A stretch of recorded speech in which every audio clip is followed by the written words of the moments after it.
अगर आपके घर के ड्राइंग रूम में कोई चिप्स का खाली पैकेट फेंक दे तो आपको कैसा लगेगा?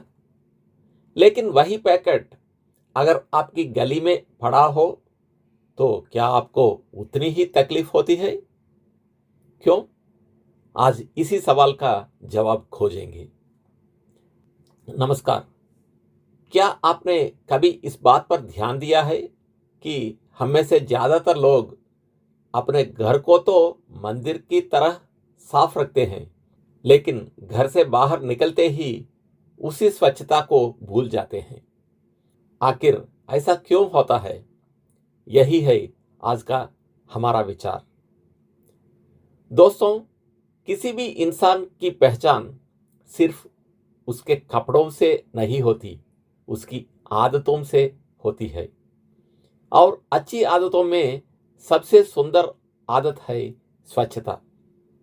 रविवार की सुबह पत्नी ने पति से कहा, सुनिए, आज हमारे घर मेहमान आने वाले हैं। बस इतना सुनना था कि पूरा घर युद्ध स्तर पर तैयार होने लगा। सोफा साफ हुआ, टेबल चमकाई गई, पर्दे ठीक किए गए, फर्श ऐसा चमकाया गया कि अपने चेहरा दिखाई देने लगे। और आखिर में पत्नी ने पति की ओर देखकर कहा, जरा दाढ़ी भी बना लीजिए, आज इंसानों जैसे दिखिए। मेहमान आने वाले हों तो घर को सुंदर बनाना हम सबको अच्छा लगता है, और यह सचमुच एक बहुत अच्छी आदत है। लेकिन जरा आगे की कहानी भी देखिए। घर से निकले, रास्ते में चिप्स का ये पैकेट खाली हुआ और बिना सोचे सड़क पर फेंक दिया। कार में बैठे हैं, पानी की बोतल खाली हुई, शीशा खोला और बाहर। फिर अगले ही दिन हम कहते हैं, यार हमारा देश साफ क्यों नहीं रहता? दोस्तों, देश हमसे अलग कोई चीज नहीं है। हम जैसे करोड़ों लोगों की आदतों का ही नाम देश है। दोस्तों, हम एक बहुत बड़ी बात भूल जाते हैं। हमारा घर सिर्फ 4 दीवारों तक सीमित नहीं है। घर के बाहर की सड़क हमारे घर का ही विस्तार है। उसी सड़क पर हमारे बच्चे चलते हैं, उसी रास्ते में हमारे मेहमान आते हैं, और हर सुबह सबसे पहले हम खुद उसी सड़क पर कदम रखते हैं। फिर उसे साफ रखने की जिम्मेदारी सिर्फ नगरपालिका की कैसे हो सकती है? जरा सोचिए, हम अपने ड्राइंग रूम में एक कागज का टुकड़ा भी पड़ा नहीं रहने देते, लेकिन अगर वही कागज सड़क पर पड़ा हो तो अक्सर हम बिना देखे आगे बढ़ जाते हैं। यही हमारी सोच बदलने की जरूरत है। अच्छी बात यह है कि स्वच्छ भारत अभियान ने देश में एक नई जागरूकता पैदा की है। लाखों लोगों की सोच बदली है, लेकिन अभी भी हम सबको एक कदम और आगे बढ़ना है।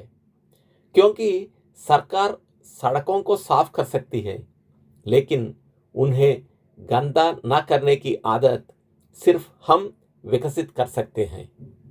कुछ वर्ष पहले मुझे सिक्किम की राजधानी गैंगटक जाने का अवसर मिला। वहां पहुंचते ही एक बात ने मेरा ध्यान खींच लिया। सड़कें इतनी साफ कि कहीं एक प्लास्टिक का टुकड़ा भी दिखाई नहीं दिया। ना कहीं कूड़े का ढेर, ना गंदगी, ना धूल। मैंने मन ही मन सोचा, वाह, यहाँ की नगरपालिका कितनी शानदार होगी। लेकिन कुछ देर वहां रहने के बाद मुझे असली कारण समझ में आया। सड़कें साफ इसलिए नहीं थी कि सफाई कर्मचारी बार बार झाड़ू लगा रहे थे। वे इसलिए साफ थी क्योंकि लोग कूड़ा फैलाते ही नहीं थे। यही एक सभ्य समाज की पहचान है।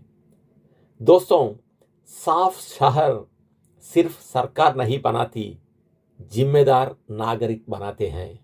जब हर व्यक्ति सोचता है यह सड़क भी मेरी है, तभी पूरा शहर बदल जाता है। अब जरा अपने बच्चों के बारे में सोचिए। हम अक्सर कहते हैं बच्चों को अच्छी आदतें सिखानी चाहिए। बिल्कुल सिखानी चाहिए, लेकिन बच्चे हमारे बातें कम और हमारा व्यवहार ज़्यादा सीखते हैं। यदि हम कार की खिड़की खोलकर खाली बोतल बाहर फेंक देंगे तो बच्चा क्या सीखेगा? उसे लगेगा शायद ऐसा करना ठीक है। लेकिन यदि हम वही बोतल कुछ देर अपने पास रखें और डस्टबिन मिलने पर उसमें डाल दे तो हम बिना एक शब्द बोले उसे जीवन का एक बड़ा संस्कार सिखा देंगे। याद रखिए, बच्चे कानून से कम आंखों से ज्यादा सीखते हैं।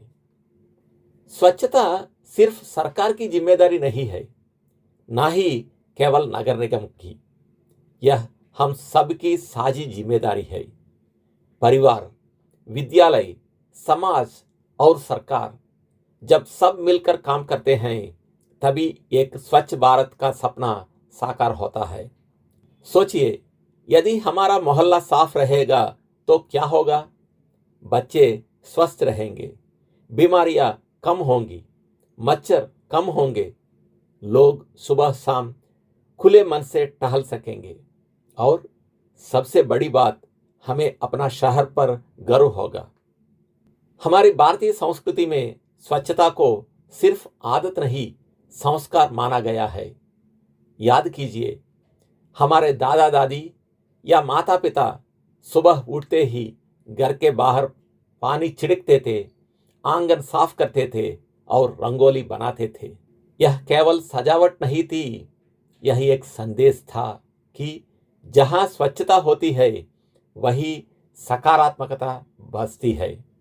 दोस्तों, हमारे ऋषि मुनियों ने हजारों वर्ष पहले ही स्वच्छता का महत्व समझ लिया था। मनुस्मृति में एक सुंदर वचन है, शौचम ही परमो धर्मः, अर्थात स्वच्छता ही सर्वोच्च धर्म है।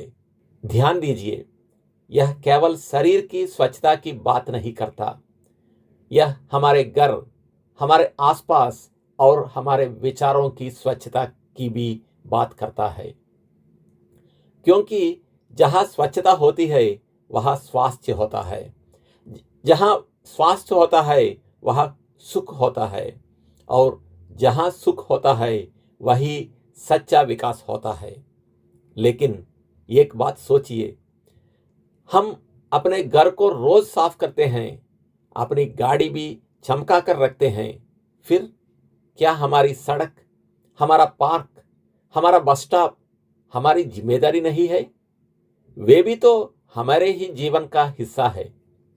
इसी भावना को श्रीमद् भगवद गीता भी आगे बढ़ाती है। भगवान श्री कृष्ण भगवद गीता अध्याय 3 श्लोक 20 में कहते हैं, लोक संग्रह मेवापि संपश्यन कर्तुमर्हसि। अर्थ, समाज के कल्याण को ध्यान में रखकर अपना कर्तव्य निभाओ। क्या सुंदर संदेश है। देश सेवा हमेशा बड़े बड़े काम करने से ही नहीं होती। यदि हम सड़क पर कचरा नहीं फैलाते, यदि हम सार्वजनिक स्थानों को अपना समझकर साफ रखते हैं, तो वह भी एक सच्ची देश सेवा है। क्योंकि स्वच्छ वातावरण हर नागरिक को स्वास्थ्य, सम्मान और बेहतर जीवन देता है। दोस्तों, एक सुंदर शहर एक दिन में नहीं बनता, लाखों लोगों की रोज की छोटी छोटी अच्छी आदतों से बनता है। इसलिए आज का संदेश बहुत सरल है।